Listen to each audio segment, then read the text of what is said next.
Rapper Casino, also known as Mr. X Drug Dealer, is from Kirkwood, Atlanta, is the CEO of Freebandz Entertainment, is the real life brother of Future Hendrix, is a musical artist in Atlanta, actually from Atlanta, making moves inside the city and doing it consistently since 1995.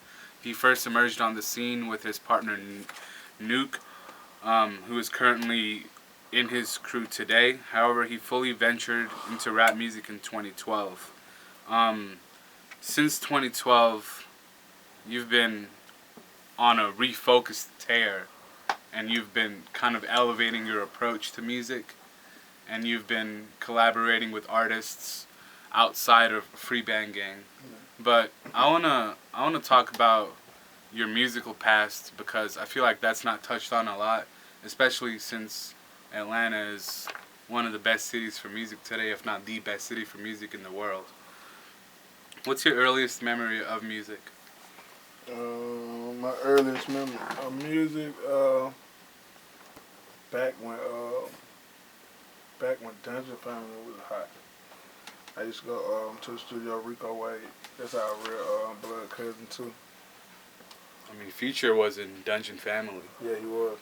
He was. At first, He used to go by Meathead. Yep. Exactly. What do you remember about those days when he was going by Meathead? Man, I just remember us going to the studio. He stayed in the studio all the time. At the Dungeon. That when it was off Cascade at Rico House. He just used to be in there, and just stayed at it. And your first single came out in 2013. It was called "Killing It" in collaboration with Slice 9. Oh yeah. Shout out to little bro Slice. Was that the turning point for you? That came up. I did that after Karate Chop. Okay. When I seen how the buzz was off Karate Chop, and I just stayed at it. That was on my first tape. I just did a tape, and then there was a song off the tape that the streets were really messing with. The world were really messing with that song, so I just stayed at it. I just shot the video with that for that video with Motion Family, you know. Like, but that was like when I first like really started rapping and just stayed at it. And then when we look at 2014, you got the smash single "Move That Dope." Yeah. By Future, featuring legends Pharrell, Pusha T, and Casino. Yeah. What was that like for you getting on a record with those hip hop heavyweights? Man, actually, when we did that song, we was at Stank on Your Studio. Future did the hook, and he left. And I asked him, "Can I get on the song?" He was like, "Yeah, you can get on the song." I never knew Pharrell was gonna be on there. Okay. What about Pusha? T, I never knew that was gonna be on there. At first, wasn't nobody on the song but me and Future, and Mike Will did the beat. Yeah. And he played it for them. Actually, with just my verse on it. You know, I just talked to him the other day, Josh the other day too. We still cool though. So you have your foot in rap, and then you have your foot in EDM. Mm-hmm. You would say, is that what we can expect from Disrespectful? Yeah. Most definitely, yeah. The new album? Yep. How many songs would you say you've completed for it so far? The whole tape done, actually. I'm just trying to get a good date, just trying to get the rollout plan together right. How many songs are on the tape? 12. 12 total? Yep. Are there any songs that you had to cut, like off the album? Like, oh, I'm gonna sing this. Probably like 12, 14 songs. I went through probably 30 songs. How much unreleased music are you sitting on anyways? Probably about unreleased that I really feel like it can be out right now, probably like 300-400 songs. And you say you record often then? Yeah, all the time. Even when they think I'm not recording, I'm recording. Is it true you held your release party for Frank Matthews at Shark Bar? Shark Bar. Can't remember. I probably did. What is Shark Bar? I don't know. I don't know. Well, we know about Frank Matthews. Yeah. This is your mixtape series. Frank Matthews, an illustrious drug trafficker. He escaped capture towards the end of his life, and rumor has it, he took 15 to 20 million and left the country and was never heard from again when the DEA was ready to seize I talked to him. his assets. You talked to Frank? Yeah. You got Frank Williams 2 coming out soon. Is that coming out Frank before Matthew or 2? after? I'm gonna probably drop it after. See, I got like 2 more tapes I want to put out after Disrespectful. So Frank Matthews, I feel like the next Frank Matthews tape need to be an album. So were you inspired more by Frank Matthews' story, or what was it about? What made you go with that? Cause when I seen his story and I was like, oh, and then he got away. What drug dealer you know that get away? He got away, so I was just like, you know. How did you link up with ATL Jacob? Actually, my buddy, well, he part of our family too. Grandson, he from Rochester. He brought him around, and one day he came back to my house. Well, I had a house over in the hood where we just sit there and record. He came back, I started listening to his beats, and I just kept him around from there. From then, but yeah, grandson brought him around. And y'all have crazy chemistry. Has he produced most of Disrespectful? Yep, he did. Now, you have a new single out now called Deal with 21, but this isn't your first collaboration with him. So how did the song No Problem come about with 21 Savage? Actually, we were just in the studio, and he was there. He heard the song. He wanted to get on it. And that was prior to any conversation about, I'm going to have you on my next single? Nah, I didn't know it was going to be a single. Okay. We just let the streets pick it. And Deal with 21 Savage. When was that recorded and how did that come about? We recorded Deal, man, like probably right before he got signed to Epic. We was at the studio we called the Batcave, Tricky Studio. Tricky Studio, he a big writer who be collabing with The Dream. We was at his studio and I was working on the song and we like family, so if I hear something and I feel like one of them need to be on it who I know, I'm just gonna have them get on it. They just get right on it though. It don't really be no problem with getting them on the song. You were touring a good bit before you started putting out music last year and this year. You were on the Purple Rain tour as well as the Summer 16 tour. Can you tell us an interesting story from the Summer 16 tour? All them girls. All the girls. But nah, that was a cool tour, man. All bro tour was cool, man. Like, we just be vibing, like, we get love from everywhere, like, so it be like, it's a good experience and everything, like, it was cool. And a lot of women.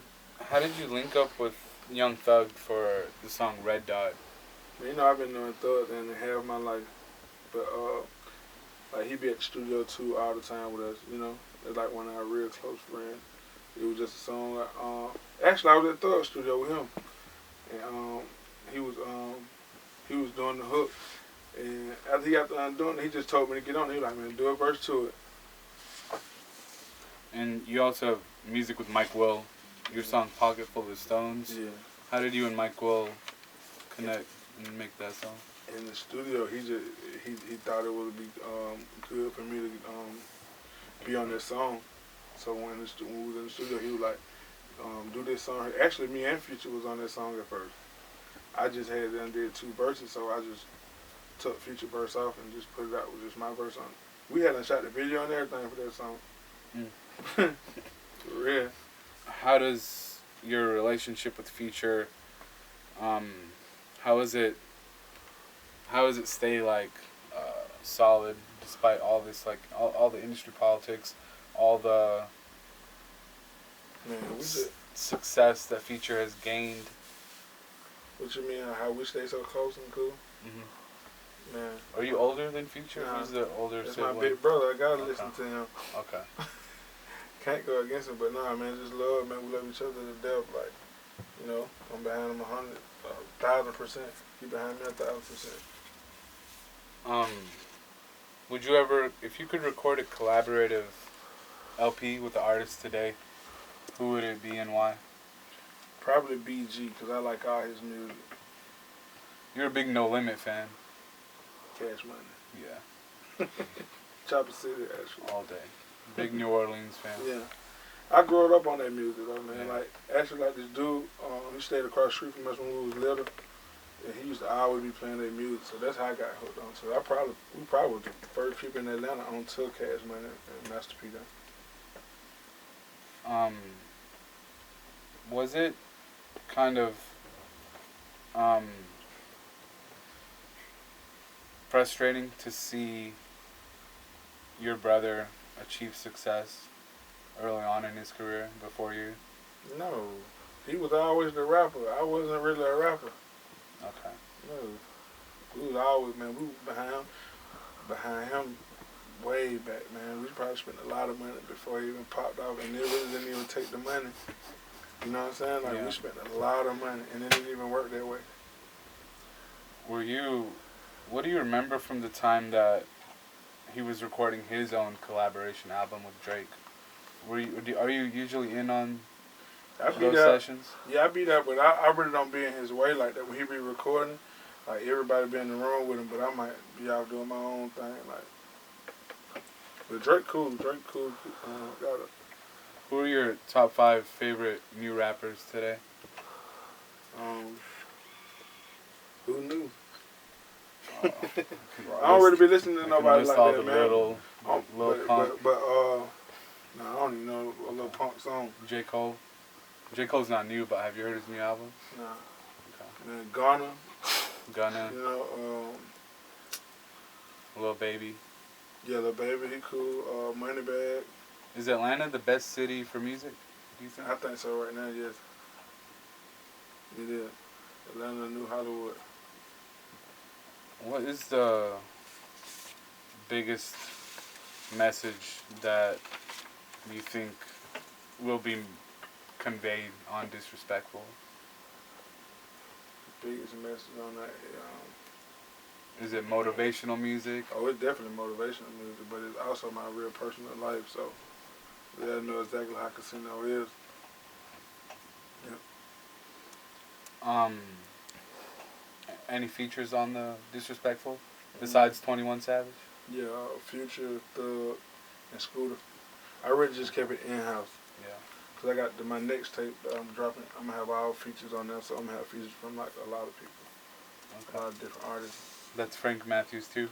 Nah, that's Going Bad. Okay. I called it Going Bad. Okay. And when is that coming out?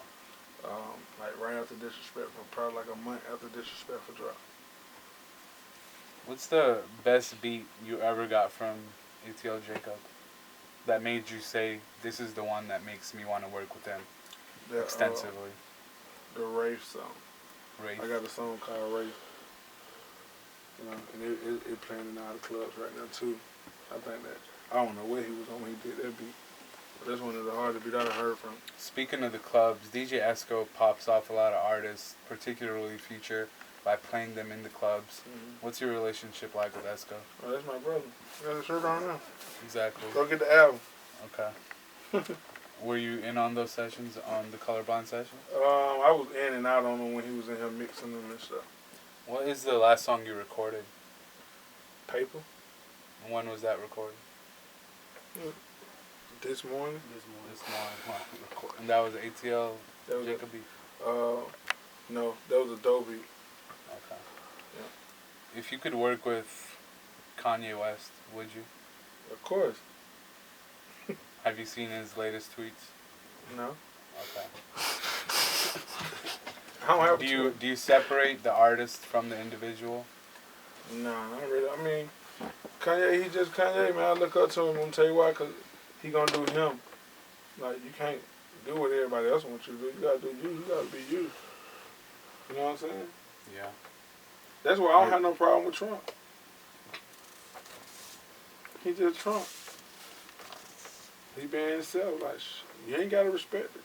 There's a lot of people that don't like me the way I am. Yeah, shit, I don't care. I like me. What's the best song that, or what do you think is the best song off Disrespectful? Iceberg. Featuring? Nobody. Produced by? Jam Rock. I think it's Jam Rock. Okay. Do you have plans for touring? Yeah, this summer? Yeah, actually I'm trying to come up with a tour right now. Okay. A little small tour myself. Headlining? Yep. Okay. What do you look for when you're looking for new artists in Atlanta to sign? Do you have your eye and ears on the pulse of New Atlanta? Yeah, I do try to check out people's music when I can, but I just be wanting to see can they switch their styles up and just be different. What's the biggest thing that you've learned, not from anything that Future has told you, but just from watching him move and navigate this industry? What have you learned? Man, you gotta, keep your eyes open and watch out for these fake people that's in the industry, though, because there's a lot of fake people out here. Like, it's a lot of stuff you don't see that I see, like, you know. So I learned that from it. Like, this industry could be real fake if you don't got to watch it. And your new song with Future on Disrespectful, Cover Up. Cover Up. Yeah, that's the name of it, Cover Up. Is that the next single? Nah, see, I like dropping singles. Really, I like dropping singles with just me on it, you know? Like, if another song, if it come out the tape as the next single, then it's the next single. But, like, really, I be picking songs with just me. Because I only feel like, can't nobody blow you up but you. What genres are you into outside of rap? You mentioned, we touched on EDM for a bit earlier, your work with Fosterdamus. Are you into R&B?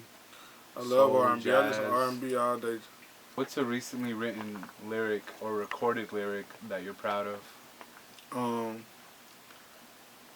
The song off, I think it's on Iceberg. No, it ain't on Iceberg. It's on the tape though, but I don't know what song it was. But what I said, 300K made today. I should go and cop the Wraith. Stars in the ceiling. I'm around playing that bit timer. How you love that? Watch on my wrist. This one right here, bit time. This right here, bezel that. This watch here, bezel out. And can we get a release date for the Disrespectful album? I wish I had one. When is the Deal video coming out? Right. Next week. Oh, next week. Next week. I think Hip Hop Weekly's gonna drop it. Yeah, an exclusive. What's the biggest musical moment you've had in the studio with Future or otherwise that you felt like this is why I do music? It'd be so many big moments, man.